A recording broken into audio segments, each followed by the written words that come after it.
আপনারা অনেকে জানতে চেয়েছেন যে ভুট্টার দাম সামনে বৃদ্ধি পাবে কিনা বা এলসি হওয়ার সম্ভাবনা কতটুকু। এই বিষয়গুলো আসলে বিস্তারিত বলার জন্য একটা লাইভ করা উচিত। তবে সংক্ষিপ্ত যদি আমি বলি সেক্ষেত্রে হচ্ছে এলসি যদিও হয় সেক্ষেত্রে ভুট্টার দাম কমার সম্ভাবনা একেবারেই কম।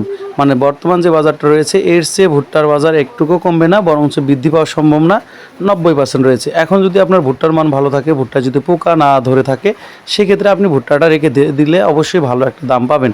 যেহেতু মোটামুটি বর্তমান বাজার কিন্তু একটু বৃদ্ধি, আপনারা অনেকেই হয়তো বুঝতে পেরেছেন। আপনাদের অঞ্চলে এই মুহূর্তে কত করে ভুট্টার বাজার সেটা অবশ্যই কমেন্ট করে জানাবেন। আর যদি কোনো বিষয় জানা থাকে সেক্ষেত্রে কমেন্ট করবেন। আর বিশেষ করে অনেকেই হয়তো বা আতঙ্ক ধরিয়ে দিবে যে পোকার আক্রমণ হলে ভুট্টার দাম একেবারে কমে যাবে। সেটাও না, আপনি পোকার আক্রমণ থেকে রক্ষা পাওয়ার জন্য গ্যাস করলে পোকা মরে যাবে, কীভাবে গ্যাস করতে হবে সেই বিষয়ে একটা ভিডিও আমি আমার গোডাউনে যেদিন গ্যাস করব সেই বিষয়টা আপনাদের বিস্তারিত জানিয়ে দেবো ইনশাল্লাহ। আর আপনারা যারা ভুট্টা বিক্রয় করতে চাচ্ছেন নগদ টাকায়, সেক্ষেত্রে অবশ্যই লোকেশন সহ কমেন্ট করবেন। যেহেতু আমার কাছে দুইজন প্রতিনিধি রেখেছে মেল পার্টি, ওনারা ভুট্টা ক্রয় করার জন্য, ওনাদের কাজই হচ্ছে ভুট্টা ক্রয় করা। যদি বেশি আকারে ভুট্টা থাকে সেক্ষেত্রে কমেন্ট করবেন। ভুট্টার উপর নির্ভর করে আমরা দাম দেওয়ার চেষ্টা করি।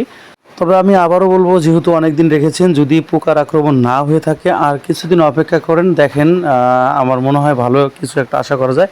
আর যদি বিক্রয় করতে চান সেক্ষেত্রে অবশ্যই লোকেশন সহ কমেন্ট করুন।